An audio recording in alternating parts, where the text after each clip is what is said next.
आज आम्ही आलोय अशा एका ठिकाणी ज्या मंदिराला शिखरच नाही. तर असे मंदिर कुठे आहे, चला तर मग बघूया आजच्या एका नवीन व्लॉगमध्ये. हॅलो फ्रेंड, स्वागत आहे तुमचं माहीच्या अजून एक नवीन व्लॉगमध्ये. आज मी, डॅडू आणि सुनील मामा आलोय अशा ठिकाणी जिकडे दगडही बोलू लागतात. हे आहे अंबरनाथचं प्राचीन शिव मंदिर. 1000 वर्षांहूनही अधिक काळ उलटला तरीही इथली प्रत्येक मूर्ती आणि कोरीव काम आपल्याला ह्या वैभवशाली काळाची आठवण करून देते. हे मंदिर वालधुनी नदीच्या काठावर वसलेले आहे आणि येथील शिवलिंग हे स्वयंभू आहे असे मानले जाते. या शहराला अंबरनाथ हे नाव देखील येथील या शिवमंदिरमुळेच देण्यात आलेले आहे. अंबर म्हणजे आकाश आणि नाथ म्हणजे स्वामी, म्हणजेच आकाशाचा स्वामी. हे मंदिर भगवान शिवाला समर्पित असल्याने त्यांना अंबरनाथेश्वर असे संबोधले जाते. शिलहारा राजा अंबनी यांनी 1060 मध्ये हे मंदिर बांधलेले असून आजही आपल्या संस्कृतीचा हा एक कणा मानला जातो. आपल्या माहीलाही आज या महान वारसाचं दर्शन घडवलं. असे म्हटले जाते की हे मंदिर पांडवांनी बांधलेले असून ते त्यांनी एका रात्रीत बांधले होते, पण रात्र संपली आणि सूर्योदय झाला म्हणून मंदिराचे वरचे शिखर हे पूर्ण होऊ शकलेले नाही. आणि म्हणूनच ह्या मंदिराचे अर्धवट शिखर हेच या मंदिराचे वैशिष्ट्य आहे.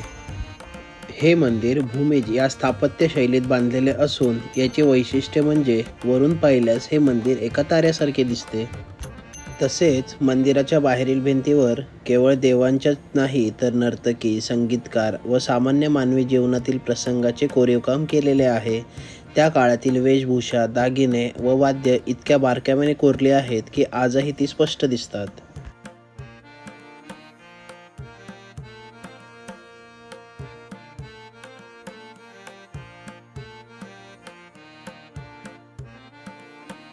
या शिवमंदिराचे अजून एक वैशिष्ट्य म्हणजे आपण बाहेरच्या बाजूने देखील आतील शिवलिंगाचे दर्शन घेऊ शकतो.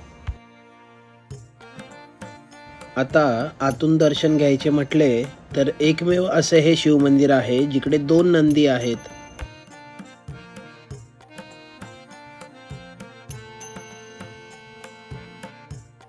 आत आल्यानंतर आपण जे खांब पाहतोय हे चौकोनी किंवा गोलाकार नसून अष्टकोनी आहेत व मंदिराचे सर्व वजन यांनी पेलून धरलेले आहे. मंदिराच्या गाभाऱ्यात जाण्यासाठी साधारण 9 ते 10 पायऱ्या खाली उतरून जावे लागते.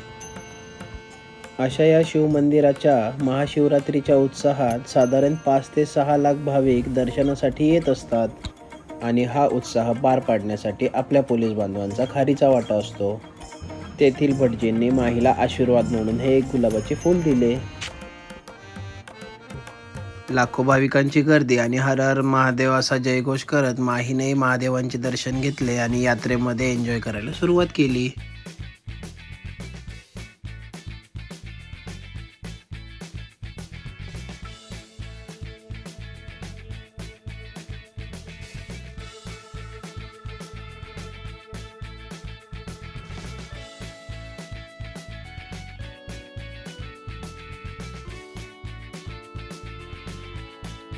ओम तत्पुरुषाय विद्महे महादेवाय धीमहि तन्नो रुद्र प्रचोदयात. ओम नमः शिवाय.